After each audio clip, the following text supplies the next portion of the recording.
Hola a todos, bienvenidos a esta inmersión donde nos vamos a sumergir en el fantástico mundo de Alicia en el País de las Maravillas. Me encanta. Y prepárense para algo un poco distinto porque hoy no vamos a estar analizando investigaciones o noticias, sino que vamos a explorar la traducción al español de esta obra literaria clásica. Qué bien. Sí, hoy nos toca un viaje a la imaginación pura. Es increíble cómo Alicia sigue fascinando a lectores de todas las edades, ¿verdad? Su magia perdura porque nos invita a usar la imaginación y nos transporta a un mundo donde la lógica se pone patas arriba y lo imposible se vuelve cotidiano. Totalmente. Yeah. Y leerla en español nos permite apreciar cómo la musicalidad del lenguaje de Carroll cobra vida en nuestro idioma. Por ejemplo, la caída de Alicia por la madriguera del conejo es simplemente irresistible. Carroll escribe todo con tanto detalle que casi podemos sentir la caída junto a ella. Sí. Y me encanta cómo Alicia, en medio de esa situación tan surrealista, intenta razonar. Observando los estantes con libros y tarros de mermelada, como si quisiera encontrarle lógica a lo imposible. Esa mezcla de lógica infantil y absurdo es uno de los sellos distintivos de Carroll. Es verdad. Alicia, a pesar de estar en un mundo ilógico, se esfuerza por comprenderlo a través de su razonamiento, Sí. lo que genera situaciones cómicas e irónicas. Es como si Carroll nos estuviera mostrando la inocencia de la infancia enfrentada a la complejidad del mundo adulto. Exacto. Y hablan de complejidad. ¿Qué me dices de los curiosos personajes que Alicia se encuentra en su camino? El conejo blanco siempre con prisas. La enigmática sonrisa del gato de Cheshire. Sí. El sombrerero loco y su obsesión por la hora del té. Cada encuentro es una explosión de imaginación. Y al mismo tiempo me parece que hay una crítica sutil a las convenciones sociales de la época victoriana. Lo interesante es que estos personajes pueden interpretarse como símbolos, representando diferentes aspectos de la sociedad o incluso facetas de la propia psique de Alicia. Interesante. Por ejemplo, la fiesta del té del sombrerero loco. Con sus diálogos sin sentido y su estado perpetuo de hora del té. Podría ser una sátira de la rigidez de los rituales sociales de la época. Me encanta esa interpretación. Es Bien. como si Caro nos estuviera diciendo que a veces nos quedamos atrapados en las rutinas y perdemos de vista el verdadero significado de las cosas.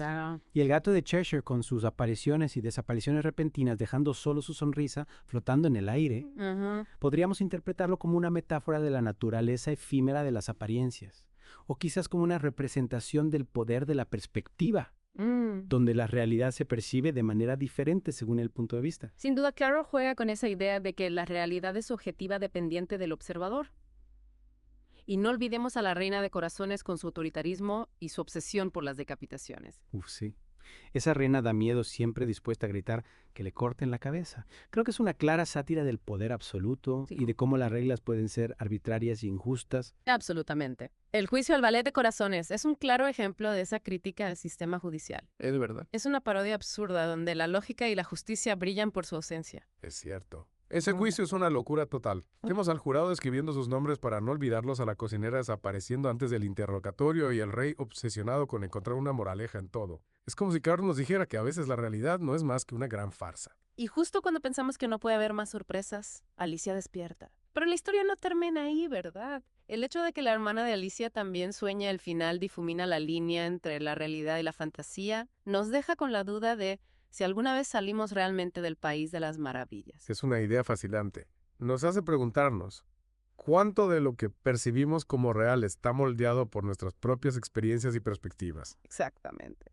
Y eso nos lleva a la siguiente parte de nuestra inversión, donde exploraremos cómo la traducción al español ha logrado capturar la esencia del lenguaje de Carroll, Me interesa. con todos sus juegos de palabras y su humor tan particular.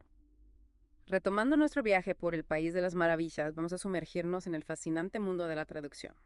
Como mencionabas antes, la versión en español de Alicia nos permite apreciar la obra desde otra perspectiva. Totalmente. Y es que el lenguaje de Carroll es un personaje más en esta historia. Está lleno de juegos, de palabras, trabalenguas y humor absurdo. Sí. Es increíble cómo logra crear un mundo mágico a través de las palabras. Pero claro, eso plantea un desafío enorme para el traductor. Sin duda, traducir Alicia no se trata simplemente de cambiar palabras de un idioma a otro. Claro. El verdadero reto es capturar la esencia del texto original, su ritmo, musicalidad y sobre todo su humor. Y me imagino que eso no debe ser nada fácil, ¿verdad? Hay tantos juegos de palabras que se basan en la fonética del inglés. Cómo se traslada esa magia lingüística a otro idioma. Exacto. Uno de los ejemplos más famosos es el encuentro de Alicia con el ratón, donde ella intenta hablarle en francés, citando la primera frase de su libro de texto, ¿o es machat? El humor reside en la similitud fonética entre chatte, gata en francés, y cat, gato en inglés, lo que asusta al ratón. Claro, porque para el ratón es como si Alicia le estuviera hablando de gatos. Es un juego de palabras muy ingenioso, Sí. pero que depende completamente del idioma original. ¿Cómo se resolvió esta situación en la traducción al español? En la versión que hemos leído se ha optado por mantener la frase en francés y añadir una nota a pie de página explicando el juego de palabras original. Es una solución que permite al lector hispanohablante entender el chiste aunque no sepa francés. Entiendo. Es como abrir una pequeña ventana al texto original. Y hablando de juegos de palabras, hay otros ejemplos que te han llamado la atención en la traducción. Por supuesto. En el capítulo de la carrera loca, el dodo propone un juego para citarse, y Alice pregunta, ¿qué es una carrera loca? En inglés, el término original es caucus race, que hace referencia a una reunión política caótica e improductiva.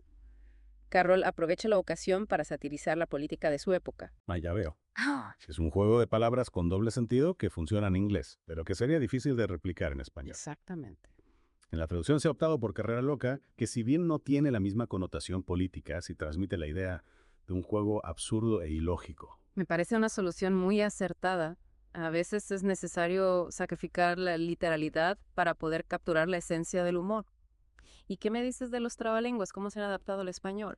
Bueno, recordemos el poema Ha envejecido, Padre Guillermo, que Alicia intenta recitar para la oruga. ¿Sí? En inglés, el poema original está lleno de rimas y aliteraciones que le dan un ritmo muy particular. En la traducción al español se ha logrado conservar esa musicalidad, aunque se hayan tenido que modificar algunas palabras para que las rimas funcionen. Es fascinante cómo el traductor ha logrado mantener la esencia del poema a pesar de las dificultades. Se nota que ha habido un gran cuidado en la elección de cada palabra. Y todo este trabajo nos lleva a otra pregunta interesante. ¿Cómo afecta la traducción a nuestra interpretación de la obra? Es posible que los lectores en español perciban a Alicia de manera diferente a los lectores en inglés. Esa es una pregunta muy interesante. La traducción siempre implica una cierta interpretación por parte del traductor, Claro. lo que puede influir en la forma en que el lector percibe la obra. El filtro del traductor. Exacto. Por eso es tan importante valorar el trabajo de los traductores. Son como puentes entre culturas que nos permiten acceder a obras que de otro modo no podríamos disfrutar. Y en el caso de Alicia, la traducción al español ha hecho un trabajo excepcional al capturar la magia y el humor de la obra original. Totalmente de acuerdo. Nos ha permitido adentrarnos en este mundo de fantasía y descubrir sus múltiples capas de significado. Hablando de significado, en la siguiente parte de nuestra inversión, analizaremos algunos de los temas más relevantes de Alicia, como la identidad, la lógica, el absurdo y su impacto en la cultura popular. De vuelta en el País de las Maravillas, después de explorar la magia del lenguaje y la traducción, es hora de adentrarnos en los temas que hacen de Alicia una obra tan fascinante y que sigue resonando con tanta fuerza hoy en día. Totalmente. Más allá de la fantasía y el humor, Alicia nos invita a reflexionar sobre cuestiones profundas como la identidad, la lógica, el absurdo. Temas que, aunque planteados en el siglo XIX, siguen siendo relevantes en el siglo XXI. Exacto. Empecemos con el tema de la identidad. A lo largo de su aventura, Alicia experimenta constantes cambios físicos. Crece, se encoge, se transforma. Sí. Y estos cambios no solo son físicos, también afectan su percepción de sí misma. Es cierto. Recordemos esa escena en el Mar de Lágrimas donde Alicia, rodeada de animales, se pregunta si sigue siendo ella misma. Esa búsqueda de identidad, esa incertidumbre sobre quiénes somos en un mundo que cambia constantemente, es algo que todos hemos experimentado en algún momento. Absolutamente. Alicia refleja la confusión y la fragilidad de la identidad en una etapa de transición.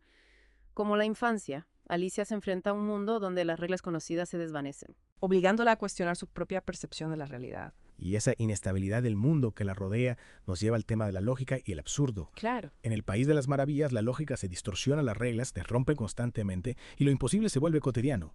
Es como si Carroll nos invitara a jugar con los límites de la razón, a cuestionar lo que damos por sentado. Precisamente. La obra está llena de situaciones absurdas, diálogos sin sentido, personajes extravagantes. Y ese absurdo, lejos de ser gratuito, tiene una función crítica. Carroll utiliza el humor para cuestionar las convenciones sociales y las normas establecidas, mostrándonos que a veces la lógica puede ser un obstáculo para la verdadera comprensión del mundo. Es genial como Carroll nos hace reír al mismo tiempo que nos hace pensar. Y hablando de impacto, no podemos olvidar la enorme influencia que Alicia ha tenido en la cultura popular. Desde el cine y el teatro hasta la música y el arte, la historia de Alicia ha inspirado a innumerables artistas a lo largo de los años. Sin duda, Alicia en el País de las Maravillas se ha convertido en un referente universal. Sus personajes y sus frases forman parte de nuestro imaginario colectivo. Es increíble cómo una historia creada hace más de un siglo sigue tan vigente en nuestros días. Es que creo que Alicia conecta con algo universal en la experiencia humana. Esa búsqueda de sentido en un mundo a veces ilógico e incierto. Nos recuerda que está bien cuestionar las cosas, dejar volar la imaginación y abrazar lo absurdo de vez en cuando. Totalmente. Alicia nos enseña que a veces hay que salirse del camino conocido para descubrir nuevas realidades. Y con esta invitación a la aventura y la reflexión, llegamos al final de nuestra inmersión en el fascinante mundo de Alicia en el País de las Maravillas. Esperamos que este viaje a través del espejo les haya inspirado a cuestionar, a soñar y a descubrir la magia que se esconde en lo cotidiano. Hasta la próxima aventura, queridos oyentes. Y recuerden, a veces la mejor manera de encontrar el camino es perderse